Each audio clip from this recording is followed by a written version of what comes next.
Surat police કમિશનરની અધ્યક્ષતામાં સંકલન સમિતિની માસિક બેઠક યોજાઈ હતી। આ બેઠકમાં શહેરના ધારાસભ્યો અને સંસદ સભ્યો ઉપસ્થિત રહ્યા હતા। આ બેઠક દરમિયાન ટ્રાફિક વ્યવસ્થા, માર્ગ સુરક્ષા અને જાહેર સમસ્યાઓ સહિતના વિવિધ મુદ્દાઓ પર ચર્ચા કરવામાં આવી। ખાસ કરીને હજીરા રોડ અને ઈચ્છાપોર વિસ્તારમાં વધતા ટ્રાફિક તેમજ સુરત એપીએમસી માર્કેટ સામેના ગેરકાયદેસર દબાણોના મુદ્દા મુખ્યત્વે ઉઠાવવામાં આવ્યા।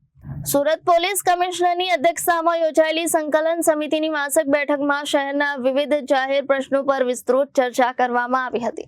આ બેઠકમાં ધારાસભ્ય સંદીપ દેસાઈએ હજીરા રોડ અને ઈચ્છાપોર વિસ્તારમાં દિવસે ને દિવસે વધી રહેલા ટ્રાફિકના પ્રશ્નને ગંભીર ગણાવી યોગ્ય આયોજન કરવાની માંગ કરી હતી। આ વિસ્તારમાં ભારે વાહનોની સતત અવરજવર અને રસ્તા પર થતા અંધાધૂંધ પાર્કિંગને કારણે અકસ્માતોની સંભાવના વધી રહી હોવાનું પણ રજૂ કરવામાં આવ્યું હતું।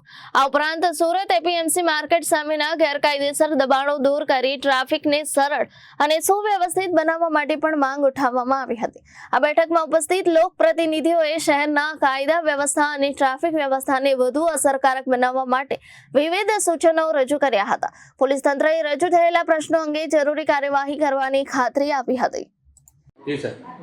સુરત પોલીસ કમિશનર દ્વારા દર મહિને ધારાસભ્ય છે સંસદ સભ્યોની સંકલન મિટિંગ થાય છે।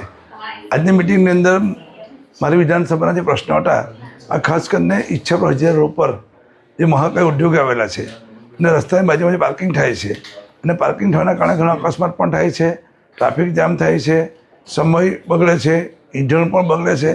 એ બાબતમાં અમે આજે રજૂઆત કરી છે।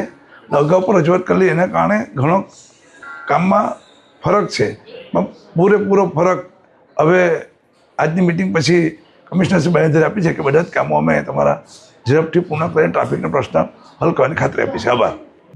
Bureau report Janadesh news, Surat.